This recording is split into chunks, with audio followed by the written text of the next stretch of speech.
Hello, listeners. Welcome back to Quote Unquote with KK. Today, we are going to be discussing on the art of influencing the influencer. And we have a top notch expert influencer today to talk about it. Before I introduce her, let me set the context of the podcast today. During the pandemic and lockdown, we saw an explosion of influencers on social media. This is despite the TikTok ban in India. And I guess many of the creators moved from TikTok to other social media platforms, which we were comfortably exposed to. As a result, nearly two-thirds of Indians follow an influencer. With around 2.5 hours spent daily on social media, influencer marketing is emerging as a very strong and viable media by marketers in India. In terms of size, let me just bring out a report that was released very recently. The influencer marketing industry in India is expected to reach around 2,200 crores by 2025. This is very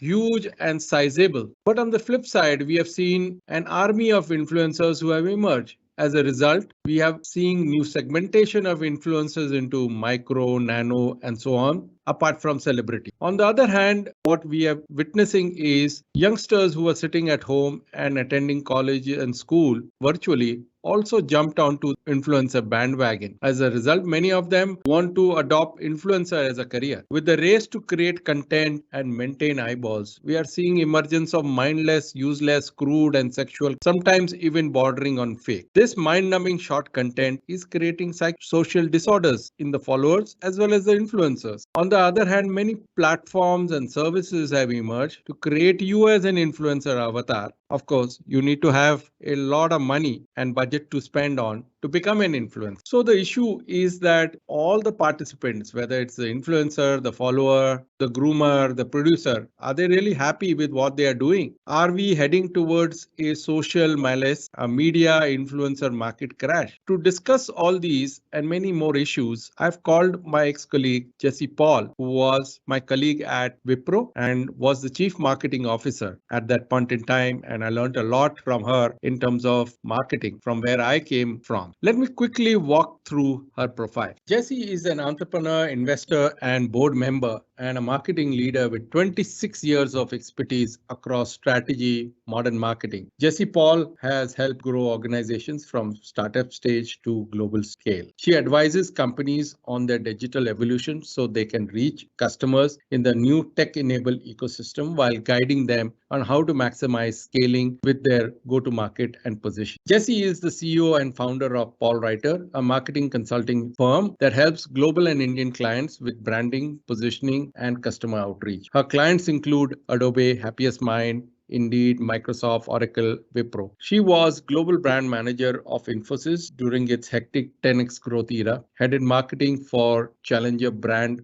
Quintent, acquired by iGate, and chief marketing officer of Wipro Technologies for 5 years, during which it quadrupled its revenues to $4 billion.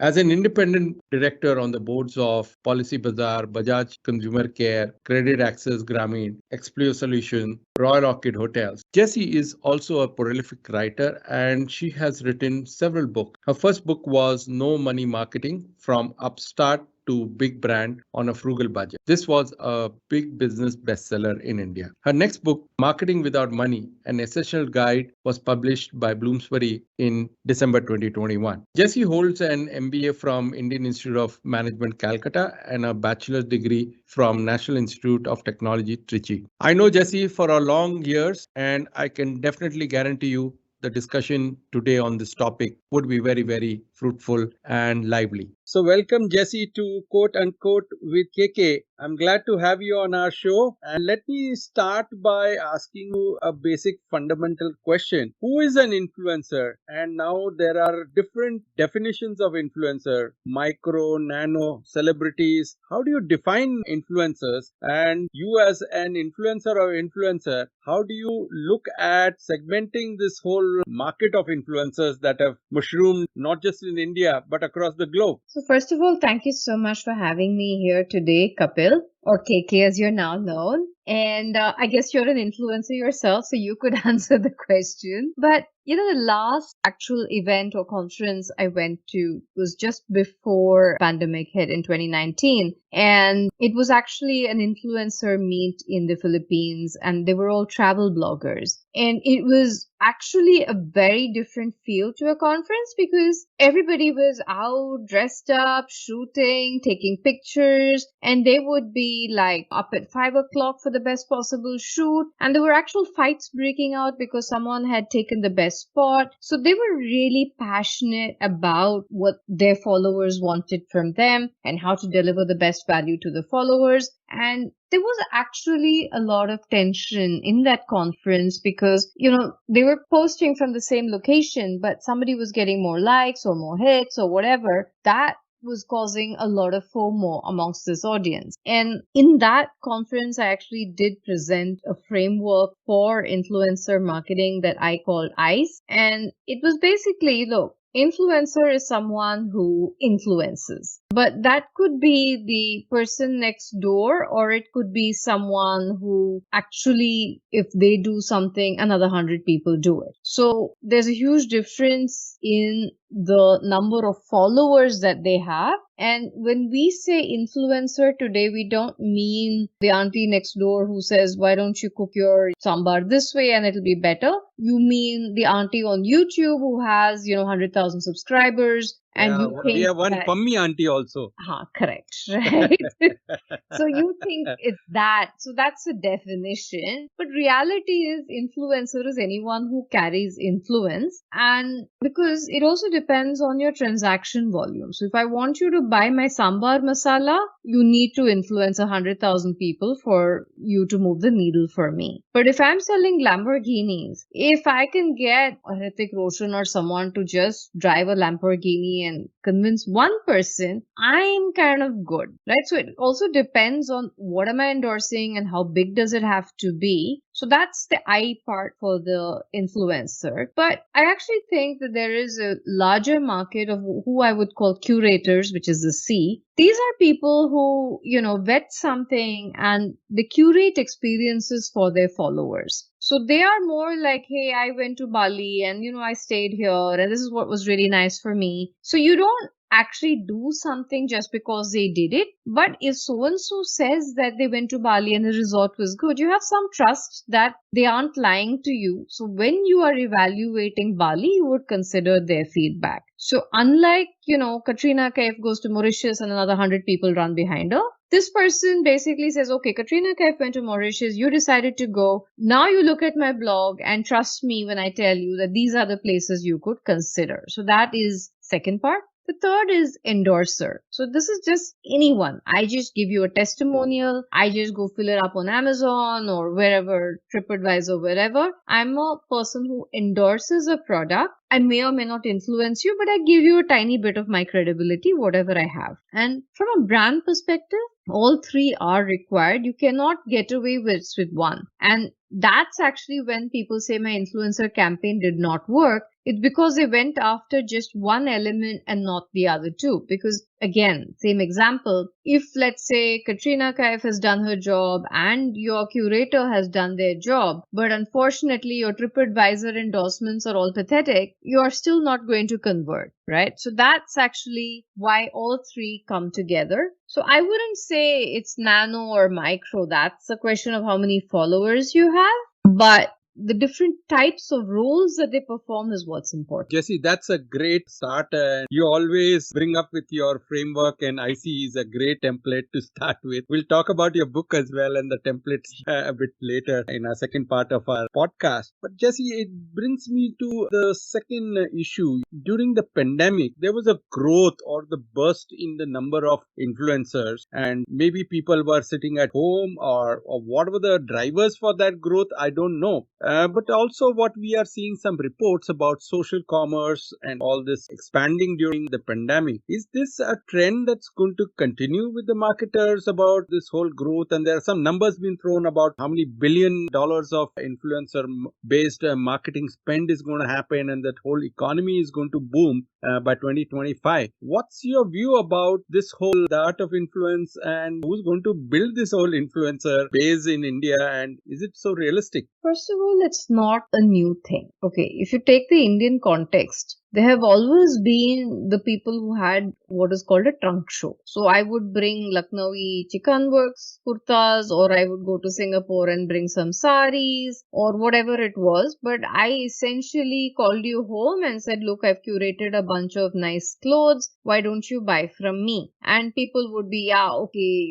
this lady brings all the best stuff back. So why don't I buy from her? There have also always been people who curated, let's say, computers, devices, right? And Correct. said, oh, I've got the special stock. Why don't you come and take it from me? So that's at the individual level. Life insurance forever has been sold by master influencers, right? Correct. Then Tupperware made it a science and said, here's how you do it. Correct.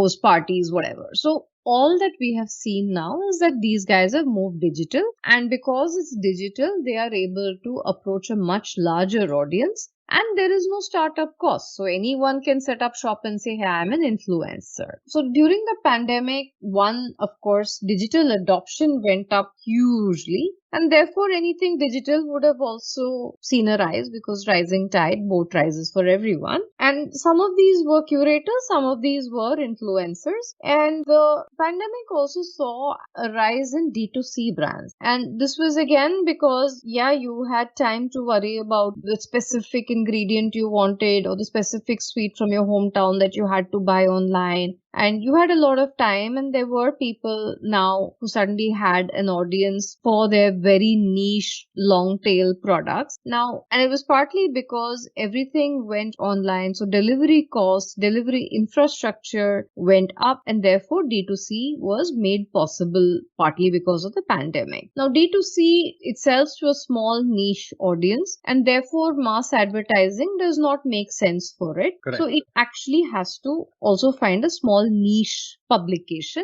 and that's how the influencers were found. So if you sell Tirunelveli halwa to homesick people from Tirunelveli, I will have to find only someone who is interested in that kind of food and find you. And you could have been a food blogger prior to 2020, and now you're a food influencer. But you're an influencer for a very small crowd. And if I am trying to sell Tirunelveli halwa through you, I still can't pay you a lot because, I don't have that much of halwa to sell, and you're a niche product person. So that is actually kind of the trajectory that brands will look at, saying that as long as I'm small and this person influences my small target audience, I can pay you whatever that eyeball is worth. And one of the downsides that people haven't quite understood, and which I wrote about some years ago after attending a Rajan Anandan session, is that our eyeballs are very poor. Correct. Right? So per transaction value in India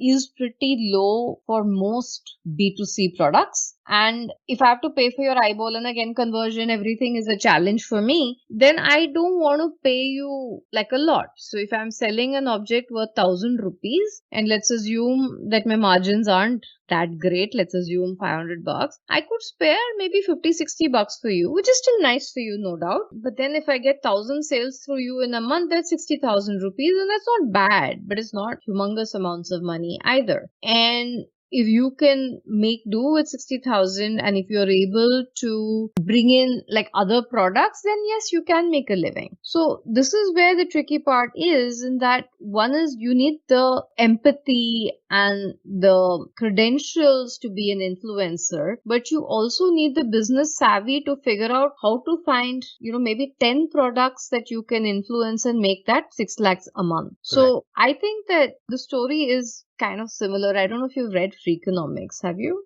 I have, yeah. Great. So there they talk about drug dealers, right? And they're like, if drug dealing is so lucrative, how come most of the ones who are caught live with their parents at home? And then you figure that he's like, look, these are just the mules, the ones who get caught, and it's just not lucrative. You think drug dealing is, but it's actually a drug distribution that is super lucrative. So the guys at the top control the money as always, and that's similar to the influencer market, where someone is going to build up an influencer farm, which already exists in like TikTok and so on. They are going to basically be able to make the lakhs, whereas the standalone influencer is going to make the thousands. And again, in anything digital, when you try to go mass, then only the best will survive. Because see, as long as I'm promoting, let's say, halwa, the market is small. Nobody wants to come and compete with my tiny expertise, and I can pay for SEO. So you search for halwa and you'll come to me, and I'll be known as the expert in halwas,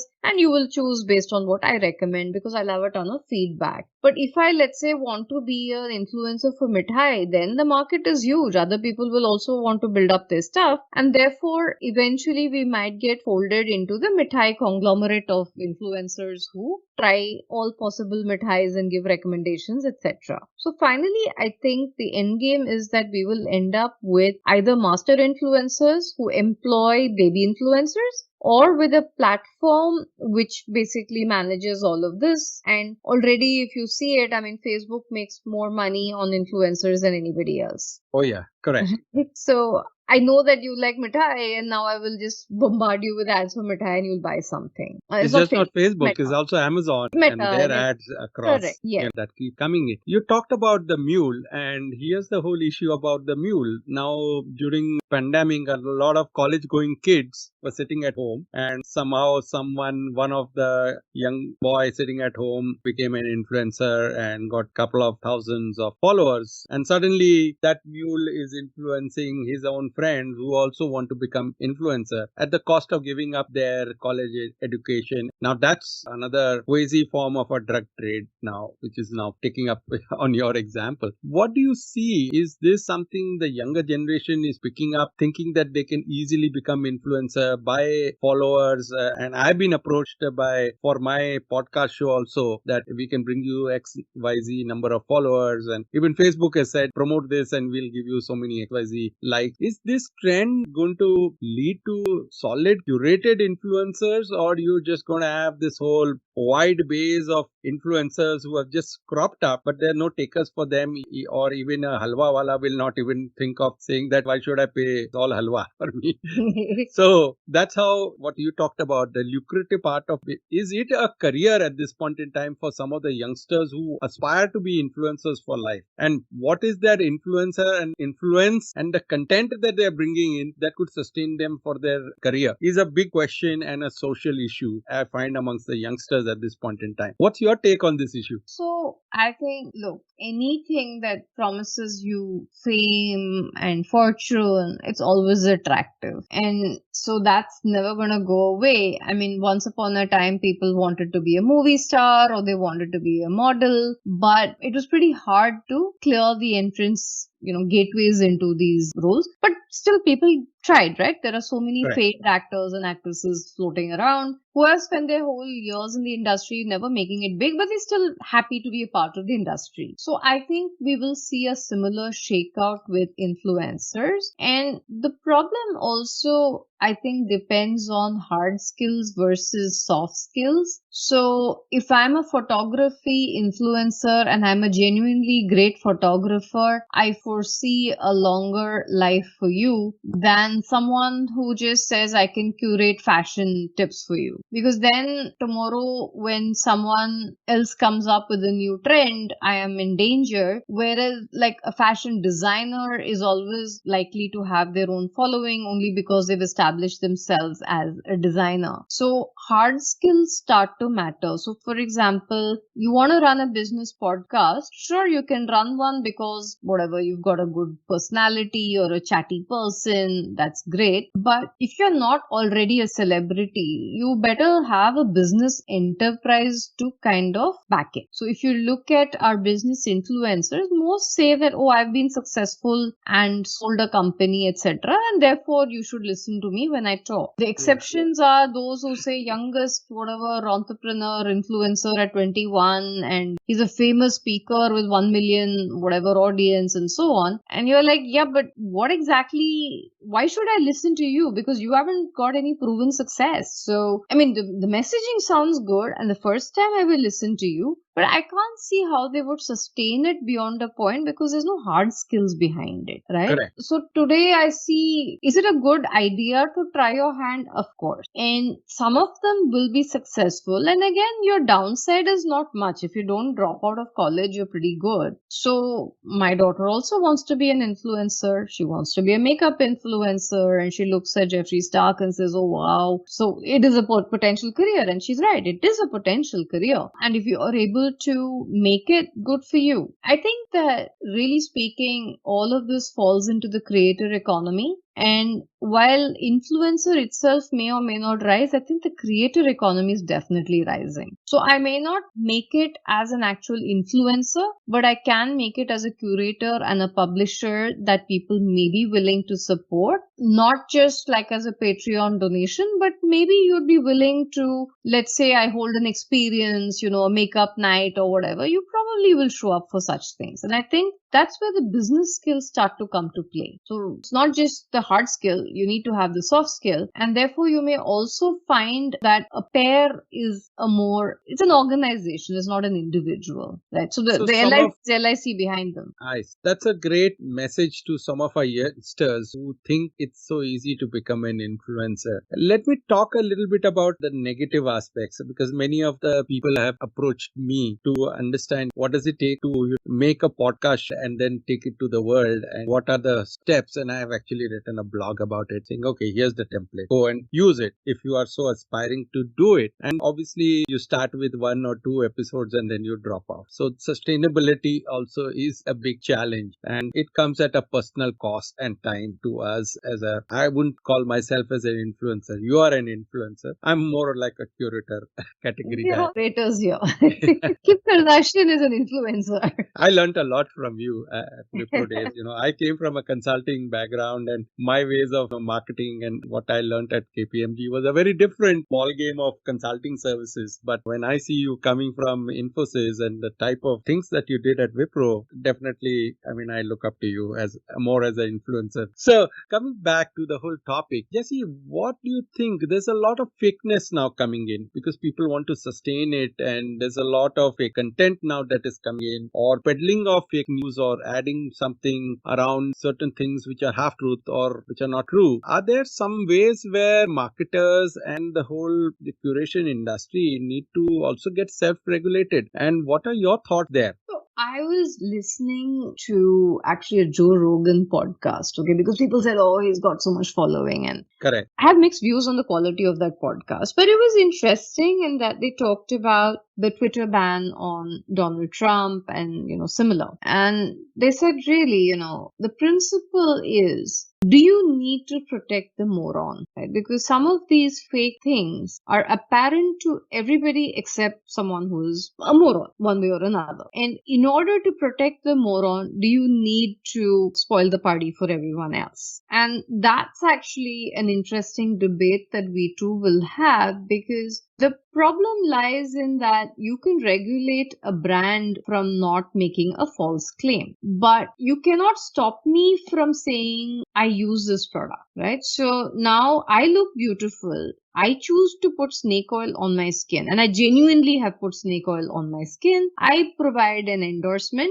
that I use this every day. And this is a secret to my success. If you remember, I think it was Kapil Dev, right? Boost is the secret to my energy. No, Sachin Tendulkar. No, before that, there was someone else. It's an old ad then. Kapil Dev was this Palmolive thing. Palmolive, Boost is the secret of my energy. Yeah. Sachin Tendulkar, my apologies. And Kapil Dev. Oh, okay. 1935. Okay. Now, the thing is that you can't say it is false advertising because they are making a claim. They have drunk it, but scientifically, if you look at it, there is no way that Boost was the secret to their energy. But if I choose to stand on a platform and say I use it and another 1,000 kids follow me, can you sue me? I don't know. It gets a bit tricky. Now, if you believe that, Sachin Tendulkar's skill came from a bottle of Boost and 2 spoons a day, I would say that you might be a bit of a moron, right? We're not denying that the product might help your kid to drink milk, but to say that it's going to make you a Sachin is a bit of a exaggeration. There was a famous case of baby Einstein videos that got sued because they didn't make the baby an Einstein. Now, I was also a customer of baby Einstein,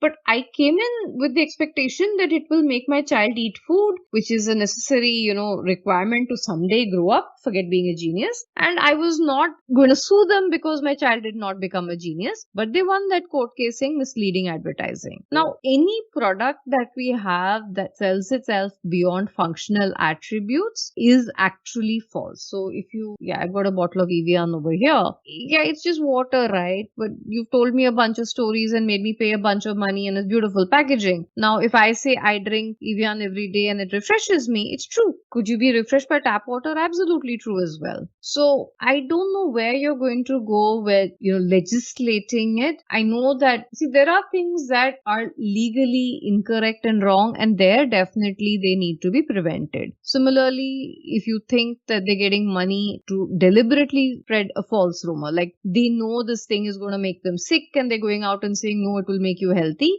Yeah, that is a hard line, and that's the same rule as an advertiser. So I think the rules of advertising should apply to anybody who's taking commercial consideration for their content. And I think the legislation first needs to work on getting them to admit that they have got commercial consideration for that content. Yeah, which obviously doesn't come anywhere in as disclosures or whatever. Anywhere, right? I mean, that's Yeah. So I tell you to use sambar podi. It is true that I like the sambar podi and I'm endorsing it. But if I also got a couple of lakhs from the sambar podi company, you should reveal that. But the problem is your consumer doesn't then trust you as much as they did when you said, I am just a loyal user. So how do you manage that is going to be their challenge. Correct. I want to bring up the issue of the big mafia, the drug dealer. Now you have the YouTube and all these platforms that use different algos to up or to change a certain influencer and his placement of his content or his curated stuff to his followers. I'm seeing a lot of change happening in some of these platforms and their algos, especially during the pandemic and now post-pandemic. And I've seen you also write about it, and I have also fretted about what's happening to my followers or my connections even on LinkedIn. What do you think is this big mafia which is controlling the drug of influencer peddling? Is it they are really now playing their game of pays me more and I put him up? If he doesn't pay me, I just let him go, let him be there. Absolutely. So there are only two motivations for a platform, right? One is how many users, second is are they sticky users, and third are they valuable users. So 3 criteria. And the valuable users are those who buy something, because otherwise what do I do with you, right? So you could be a very wealthy person, but doesn't help me if you're not willing to buy anything. Now, if I want to show stickiness on my site, I need to have a certain type of content, and their research tells them what kind of content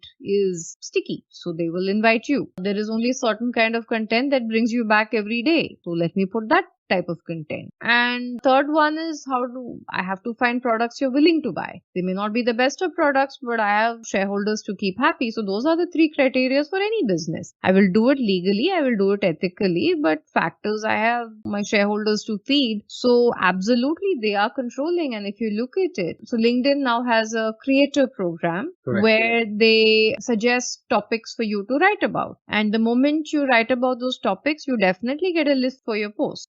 But if you notice, your posts go viral for roughly 2 days or so, and then they seem to fade away, and it's waiting for your next post. Correct. The algorithm is basically saying, hey dude, I mean, you've got your likes and whatever, now move on, find your next post. And I still have the same 3 hashtags. Correct. So for me, at least LinkedIn hasn't updated anything. It's the same 3 hashtags of all of June, all of May, and now June is still showing me the same hashtags. Now, clearly they have figured this is what's selling for them with my audience and so on. No, they are not selling anything through me. I am not selling anything through them. But I am contributing time on site to them. I am contributing return visitors to them. So I can feel happy that, 60,000 people saw my post. I haven't made any money. I could, I suppose, in a very small way, but LinkedIn has 60,000 views to show. So if the question is who's benefiting, of course, you just follow the money. Who's making the big money? It's a platform. And that would be true any day. So I'm a small LIC agent. I make little bits of money. But if I'm a master LIC agent, I make tons more money. And if I'm LIC itself, I obviously make more money. So Tupperware any day is more profitable than the individual person trying to sell one pot. So that's always true. And if not, there's TikTok, there's LinkedIn, there's Facebook, there's a whole bunch of people. Right. I think the influencers have to dance around and find the one that fits them. And there will be more platforms arising as you get bored, fatigue sets in. And I think Meta has done a great job in jumping around to various platforms, because today it's easy to say, oh, I won't go to Facebook. But it's very hard for you to say, I won't do Facebook and WhatsApp and Insta. So I think that whole ecosystem that they own, they really own both the content creators and the eyeballs. On the other ecosystem is Google, which again, it's hard for you to say, I won't touch any Google product. Right. I mean, even the most whatever people are using Google Maps. Right. And the weird thing is I've traveled and I haven't reset. So if I put Sephora Singapore, I immediately get an SMS from Sephora India offering me offers. But there's no other trigger than the fact that on Google Maps I said, where is Sephora near me? So it's all connected. They know your email, they know a lot of stuff, and there's no point in saying, oh, Facebook has my data. There's a ton more data all around you. You should be more worried about that. Right. So Jessie, before I wrap up on this topic and move on to some of the bigger issues around art of influencing the influencer, if you were to write the Modern Influencer 101 book, your next book, what would the preface look like and read like? I'm sorry, the biggest influencer in my life is a dog who cannot possibly wait and therefore has to be attended to. The preface actually is nothing different. It's about the life of a celebrity. And the celebrity, now we associate it with someone with a huge following. But the celebrity has always been there. So there was always a celebrity in every small town. And that's really in the digital world what an influencer wants to be. And finally, it boils down to the same. I use an ABCD model to describe a product in my book. And the A is the added value that you bring to the table. So by following you, what's in it for your follower? B is the behavioral change required to follow you. How easy is it for me? So, and religions have understood this all along, right? So for me to follow your religion, how easy is it versus my existing whatever belief it is? C is complexity. How easy is it for me to understand the value that you bring to me? So if you say, use me and you will be beautiful, that's an easy message for me. Or follow me and you will be happy, I got it, right? D is diffusion, which is how do I get the message out, which is a member get member model. How do I get that going? This is four things that any influencer needs to know. And the book would be about how do we get the maximum for you out of these. The last one is something which any influencer or any brand has to think about, which is what is the superlative? What are you the best, the first, the biggest, anything at? And however small that may be, you will still be happy. So even if I am only the halwa expert of, say, Mumbai, that's okay as long as I am happy with being halwa expert of Mumbai. I'm happy until someone shows up and says I am halwa expert of India. So it's all about waiting for somebody else to come up with another superlative to disrupt you. Jessie, I have a very personal question here. A podcast is a long format. It's like in those days, the 33 whatever LP, the long play, and then you had those other smaller ones.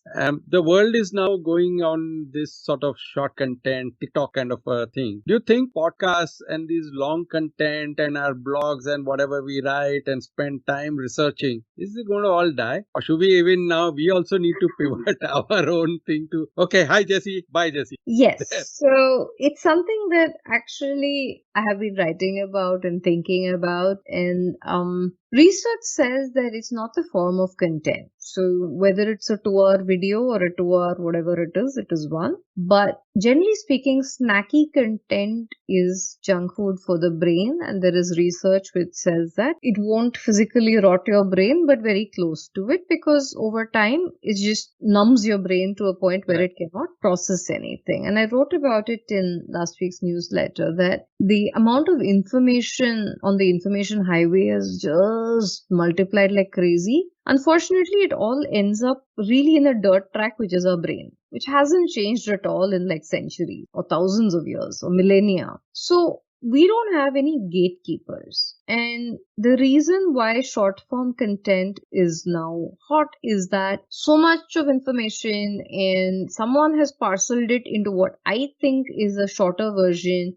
I'm going to consume that, and I don't see a downside to not investing in any form of long form content. We've been actually challenged with this even with teenagers who don't read, who just look at Insta or Snap, and the argument is always, but the videos are harmless, which they are. It's just that there is nothing good also coming in to you through these. And I think the jury is out on what happens if you basically live your life with no long form content. I don't know if you've seen this show on Netflix called The Circle. I haven't seen it. Okay, it's a social media influencer reality show. Okay. Okay, and so they basically invite 5 people in and diverse audience, blah blah. They can choose to be either a catfish or their own self, and then they get voted out based on how they perform within the group and so on. There's no external bit to it, but it's about themselves and how they're able to project their authenticity and so on. And so in the 2 people decide to be a catfish, and so they're pretending to be their parents essentially. And then words come up and they don't even know what it means. And they're like, oh geez, but if I say I don't know, then people will know I'm not my dad because, he reads, he would know. And they actually have these conversations that, oh God, okay, my mom would know this, right? So how do I say I don't know it because I've never heard of this topic? And then you realize it because you are so used to consuming content that is exactly designed for you and your interests. Anything out of your space, if you can't Google, you actually don't know what it means. And I think we are sort of heading into that. Having said that, again, if you come back to it, I still see people who read. I still see people who do not fall into this trap. And so I think in many ways it's going to be the opium for the masses, and sorry for the another drug reference. But in many ways, and if you look at it, Elon Musk's kids,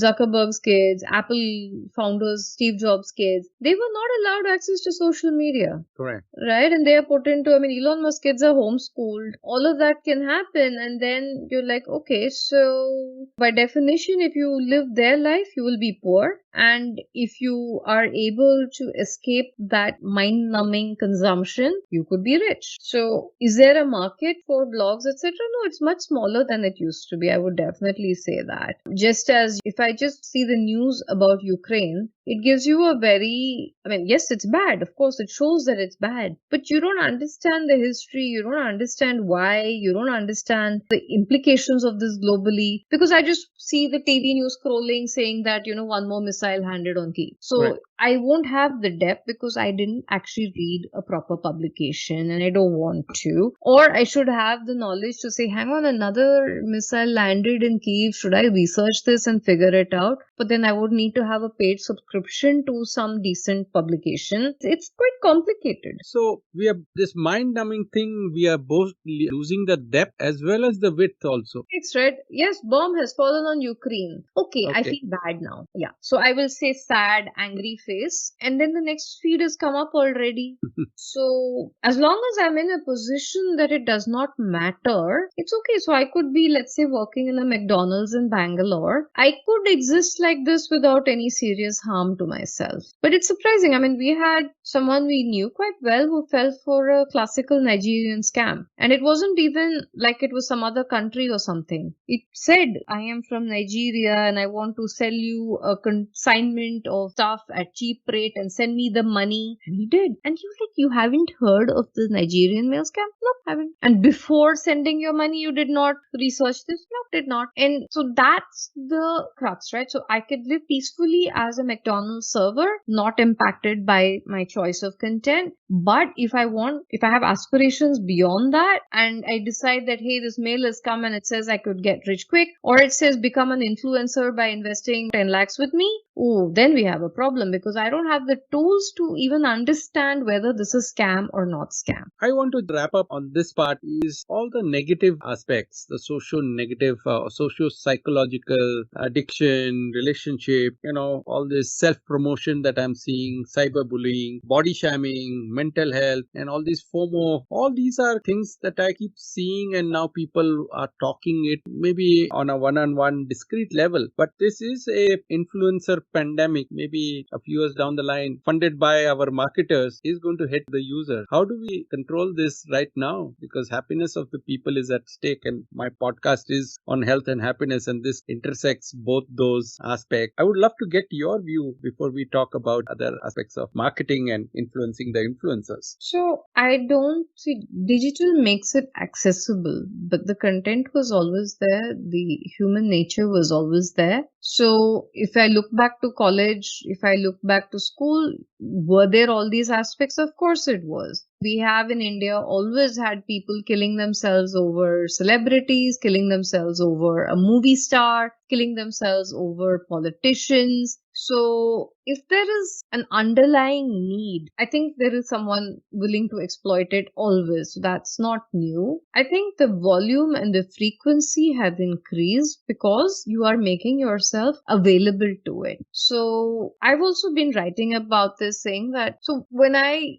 had a state rank for 10th and 12th grade, my dad went out and gave laddus to, his friend. And we lived in a small town, and we gave laddus to a lot of people. I mean, like the barber, whatever. But he was careful not to go and give laddus to people who had kids who had flunked. And, he was quite careful about that. It was more to his friends and people who knew us kind of thing. But he did give a lot of box of laddus. But it was one day, the results have come out and various parents would have given laddus and it was over. What's happened with something like LinkedIn is that there is a proud dad with laddu every 1 second out there. So you can't get away from it. And they are not using their discretion or they're not able to say that don't show this to somebody whose kid is just flunked. They cannot. So your kid is just flunked and every second you're being exposed to proud parents saying my child just graduated, my child won this trophy, my child got a book published, my child whatever. I think that is the challenge. It isn't so much just an influencer as we are allowing the influencers unrestricted access to our brain. And the solution is very simple. So if you look at the US, they always say that max of 2 hours of screen time is what any teenager should have. For kids below a certain age, 1 hour. None of us is following that. So I think it's just candy has become freely available. And if you say it's freely available and go gorge on it, then the circumstances will show. But I don't think we also want a situation where the government intervenes and says no alcohol for you, no candy for you, no nothing for you. And I know we've gone that extreme in certain states, but I don't think that's also a happy way to live. So it's back to the basic principles, everything in moderation. Great, Jessie. And to summarize, there's a lot that the future upholds for us in this whole influence, your ICE format of things to come. Jessie, you have been an influencer. You've written a book also. And there are very strong key takeaways for several influencers. Don't put away your money buying followers. So what prompted you first? What was your motivation to write this book is what I wanted to talk about. And I'm putting the link also of your book into our podcast so that people who want to read it can order it and go through it as well. There's a whole host of template typical of Jessie to put it all together. And so over to you, Jessie. What was your motivation to write this book and what are the key messages you wanted to give to the readers through this book? So I wrote the book because I genuinely believe that India particularly has a lot of innovation,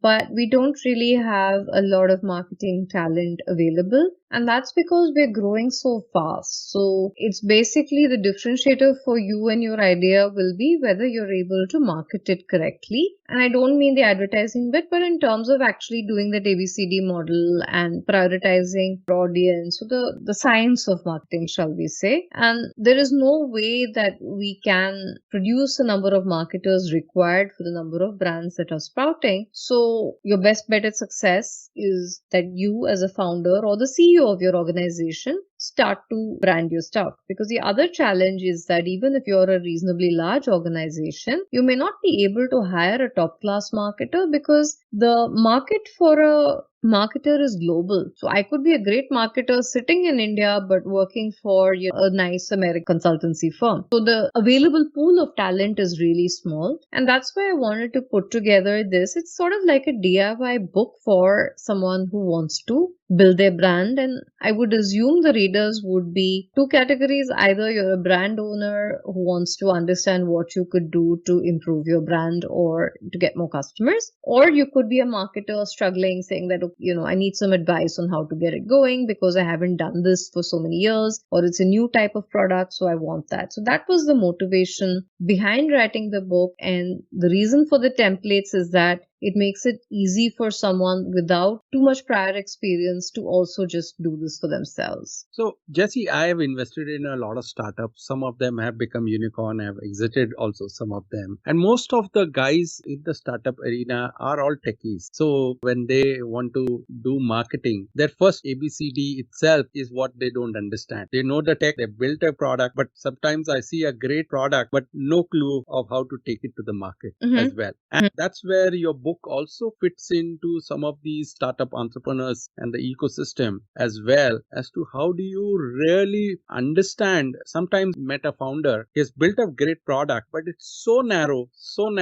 in terms of a value proposition that he could probably end up with maybe about 10,000 customers, and he wants to become a unicorn. And that's where some of these fundamentals are not understood by the techies and the startup founders. How can they use your book and the key messages that you have sent out to basically understand the market first before they start jumping and creating and start coding into a product per se? Right. So the advice I actually give the companies that I mentor, and one of the first things is they come to me saying we want to hire a marketing person. Correct. And my advice to them is don't, because you're really good at what you do. So you know the tech piece, right? And because you're unfunded and that's why you've come, or you don't have too much money and that's why you've come, you may not be able to hire a very good marketer for two reasons. One, you can't afford it. Second, you don't have the brand to attract a really good marketer. And the third problem you actually face is that you can't distinguish a good versus a bad marketer. So you trust this bad fellow, you hand him your money, and then you'll say, oh, marketing did not deliver. Actually, it was a bad plan, or you didn't listen to this person, any of those above. So my first advice to entrepreneurs is that they need to lead marketing. If they need to find time,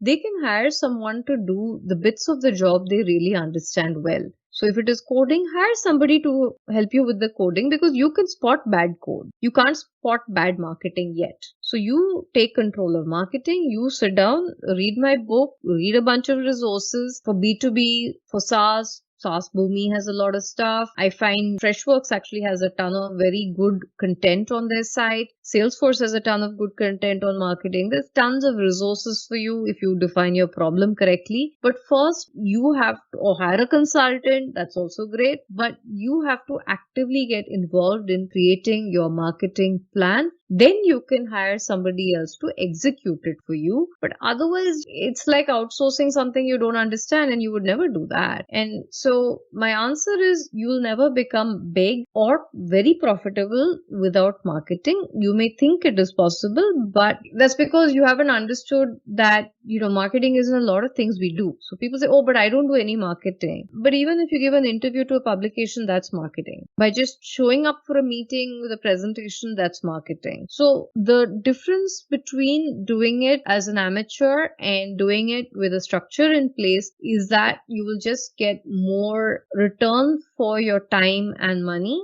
than if you just muddled your way through it. And you can muddle your way through it and be successful as well. Yes. And we've also made some wrong mistakes by appointing some guys who do what you call turbo and recharge and various terminologies that have now come up in our startup ecosystem, pivot and whatnot, in the name of marketing or in the name of growth hacking and whatnot. Correct. And the whole confusion here is all these terminologies basically mean acquire customers. Yes. And one of of the biggest thing after Paytm and Zomato IPO is investors now don't want to fund for customer acquisition. And now we are going back to the basics of, okay, what is the value proposition? What does the customer want to pay? That whole lifetime value of customer and discounting and just keeping that investor's money to retain that customer is now no longer going to be valid or is going to continue in the future. And we are seeing this, what we call the winter of investment or investing into the startup ecosystem. How do we now message many of even a bigger size startup which is at a certain scale, even now trying to say, okay, we can do an IPL and that will give us our eyeballs and I'll retain our customers. That's not happening either. So how do we redefine this whole influencers and the marketers who are influencing the startup as well to change and pivot their own ways of strategizing marketing itself? So what VC money did was it allowed people to be less frugal. So in marketing, there's that famous old AIDA model: awareness, interest, desire, and then finally you acquire the product. Awareness is the most expensive part of any marketing budget. It's how do I know that your product exists? Now, if I have a ton of money, I don't mind blasting the universe and 10 people who need to buy from me will come. That's okay with me because I make a ton of money on these 10 people. What happened with VC funding was that I was allowed to do it even when my ticket size was very small or my profits were very small. So that gave an unfair advantage to this person over someone following traditional, it has to deliver ROI kind of a thing. Correct. But that's not necessarily a bad thing, as in the sense that, so there's this route, right? So it's always mind share first, then I can get market share. Once I've got market share, I can convert to profit share. Correct. Now, yeah, sure. If I went around with mind share and my only route was IPL, that was a bit wasteful unless I am a huge B2C brand. So for a Paytm, blasting on IPL is not a bad thing. For a Byju's, it's not a bad thing. But if the audience is not the universe, then I shouldn't be on IPL. I should be in a small one. Now, if I want to, let's say, target people who cook, there are better ways to reach them than, say, IPL. I can go through cooking shows. I can go through YouTube targeting of people who have said. I can go through search history. So I could do the mind share far more economically than by blasting the universe, which is classically what agencies would encourage you to do. The second is interest. Now, how do I get interest? So blasting, fine, I have covered. But I come onto your cooking show and you're not particularly interested in knowing about my product for some reason, then I can invest in an influencer. And that's really where it comes to it. So if this influencer makes you look at my YouTube ad, then they are worth the money for me. Influencer or whatever, celebrity or whoever it is. So I take my money away from awareness and bring in an influencer. If I cannot find an influencer, I can go to curator, I can go to endorser. So I just need to have a lot of them to create that interest for me. And the desire comes again, there's a different technique to it. So you've seen the ad. Now, why should I run out and buy this thing? What makes it so special? So that is the positioning of, can everybody have it or is it meant only for you? How will I drive you from here to there is your major gap. But you could save a lot of money by cutting down on awareness as well. And that's really why influencers are rising, in that if I don't have money to go with blasting on mainstream TV, I have to find the small channels. And you probably control the tight channels for me. I want to ask you a very pertinent question, which you have also written in the book about how do you do paid advertising and boosting, and analysts use analyst or the PR as well to do your brand building or influencing, which we have not talked about so far. Now, these are the forgotten lot of our previous generation era, where it was always newspaper, radio, and television. Now with all these apps and the whole ecosystem and metaverse and now all these new stuff coming in, is this the time for us to actually redefine all this as well? So what is a brand, right? It is interest and credibility. Only Right. two things matter. Now, there is lots of stuff of how do you build your credibility? How do you get your interest? Those are the channels, the tools that you can use. But fundamentals remain the same. I tell you that my product is awesome. You say, but how? I say, oh, because Amitabh Bachchan says it's awesome. Or I can tell you, I have patents to show it is awesome. Or I can can tell you I have 1 million customers to say it is awesome. Or I can tell you, look at my clutch rating, look at my Glassdoor rating, look at my whatever. But finally, I want credibility. So nothing has changed. The more things change, this stays the same. So earlier you went to Times of India to give you a review and say, yes, indeed, this product is awesome. Now you are running to Cyrus Broacha's podcast or whatever to say it is awesome. The only difference, it's the same thing. How do I get credibility? The tools have changed. So today, a 12-year-old on YouTube might be an influencer for you and they will give you credibility is what you hope with their tiny audience. Awesome. Go for it. So it's just another name for analyst or journalist. It's the same thing. So our own Luton's media will now be spread all over the world, doing the whole Luton's political media- bit as well. No, so Luton's media got its power from its reach, not just in absolute terms, but also in the quality of its readership. So today, if you ask me, that quality readership has choices, and you might choose to directly subscribe to Bloomberg, you might choose to directly subscribe to Quint, FT, everybody. They have also got an India section. They've also got India Right. stuff going now. So it's not that I don't subscribe to a publication, it's just that my choices of publications have increased. So coming back to one of the things which really impressed me in this book on, I think it's the top 50 inventions, it is that when something gets digitized, like how music first, phonograph record, you talked about the LP displaced the folk performer. Movies displaced the local drama troupe, right? First it was movies, then it was whatever it is. Right. But the moment I can reach a larger audience through digitization, the local in-person guy is the one who's most impacted.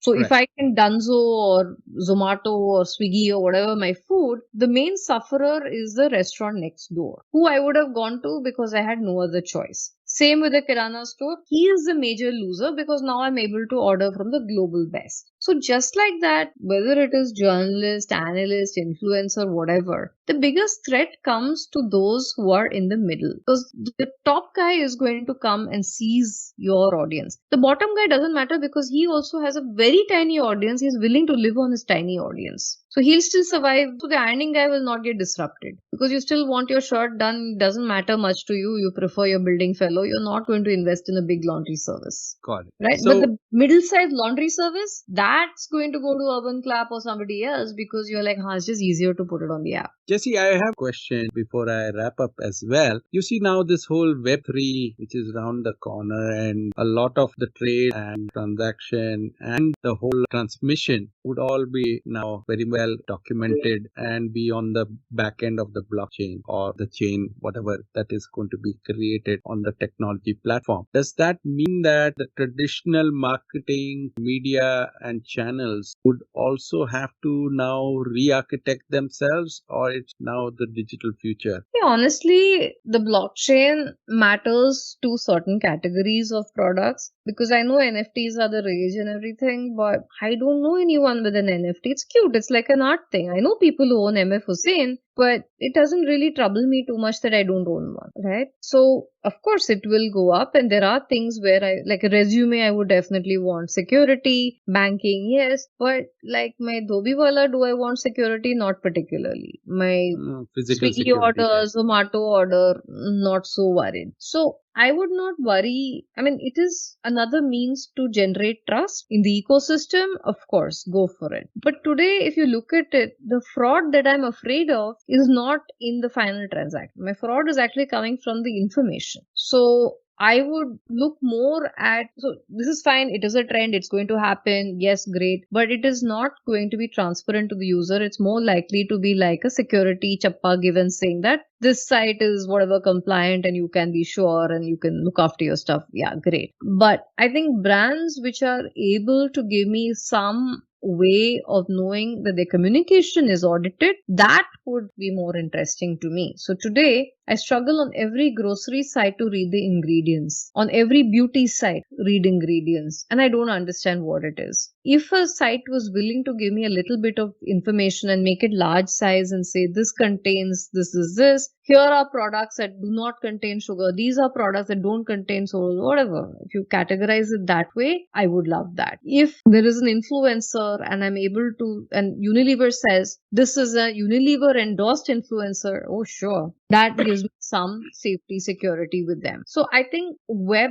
3.0, I think the metaverse is awesome, better ways to feel your product, experience your product, awesome. But today I think trust is a challenge, because from having access to a single small shop, I now have access to the universe, but I don't have the tools to understand if this universe is useful. I mean, I will just tell you, I go to Sephora and it's so confusing. I mean, there are so many beauty products out there. I Right. don't know what's in them. I don't know why it's good for me. It just looks beautiful. But who's going to educate me? And think the whole industry of fact checkers will also mushroom or will grow on the platforms just to check on the influencers and what they say and put up in the future, given the way the trend is now going on, or it's going to be user driven fact checking saying, hey, he's lied, and then that goes on to into another loop. So there will be some mechanisms, but I think it's so the thing with, these are always the influencers in areas that you cannot go back and fight. And even in areas like we all know the analysts, right? The Gartners, they make predictions and then they revise the prediction. Economists revise predictions. So how would you come and fight with me if I put legally saying I just made a prediction based on available data? I'm so sorry, it was all wrong later. So analysts, influencers are going to say the same thing. So fact checking only comes in when someone is misleading you on purpose. But when I tell you that you should, simple stuff, right? I tell you that you should give up all your material possessions to get happiness. And many gurus have said that over the years, right? Correct. Now I take you at your face value. I sell all my stuff. And I now come back and say, dude, you didn't make me happy. What are you going to do about it? So fact check would still say that, yeah, okay, you sell your stuff. It doesn't mean that, there's this long process and there was all this body copy that you never read. But I would very much argue that you enticed me into giving up all my possessions and now I'm not happy. I want my money back. What are you going to do about it? So I think a lot of influencers are in that space, right? Go to this holiday. It will make you happy. I went on holiday. I had a fight with my spouse. I am not happy. Can I blame you? I will. I'll write nasty feedback for you, but it wasn't really your fault. Correct. So, Jessie, final question. What's your platform that you're betting on? Clubhouse, or what are the new stuff that we keep getting and they keep asking us to jump onto? What's something that you're exploring at this point in time? It's a good question. I jumped off Clubhouse pretty fast. I couldn't figure out the medium. I have realized that I am a person who thinks in the written word. I can speak and I can understand the written word. And I actually did some research on how people learn, and it says some people learn by reading and writing, some people learn by listening, some people learn by speaking, and some people learn by viewing. So I think what's rising now is platforms that address all different kinds of learning. That's fantastic. But for me, it's still fastest to absorb content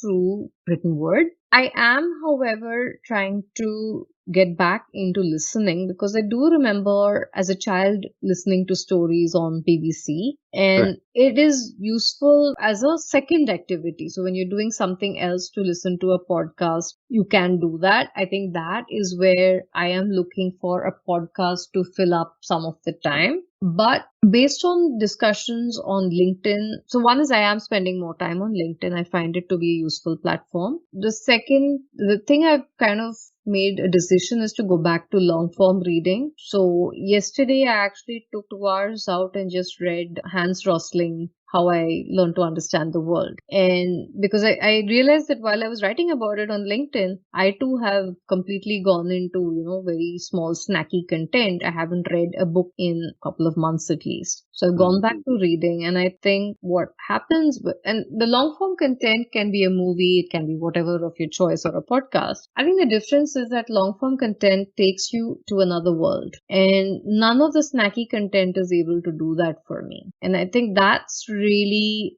the experience that people are looking for, is the immersive experience. And in today's modern kind of format, the only people other than those who still read a book who are having immersive experiences are the gamers. So if you ask me, the best place to look at is immersive experiences that educate you, not just amuse you. So you say, look, I want to understand Ukraine. maybe there is a game or something like that where I can immerse myself to understand the history, what happened, who's right, who's wrong, what happens. And in the game format, right? So your food stocks are running out, your port is getting blocked. That, I think, is a reframing of Minesweeper, sort of a Ukrainian minesweeper. correct. So I'm sure there are versions like that, but it's just that today, you Google to understand something. I would like to now say, okay, so teach me about this whole Ukraine problem, and it takes me into something which is like a Settlers of Catan, come Minecraft version, and says these are your problems. This is why Russia wants this is this. Now you understand. And I think that would really appeal to people because again, part of why we read is we were brought up that way, and it was the only means of communication. But if you've been brought up with gaming, I mean, this looks really boring. So I guess it's better to go back to patience rather than providence of time and just cram in everything in your brain and become numb. Yeah. So And I hope the marketers and influencers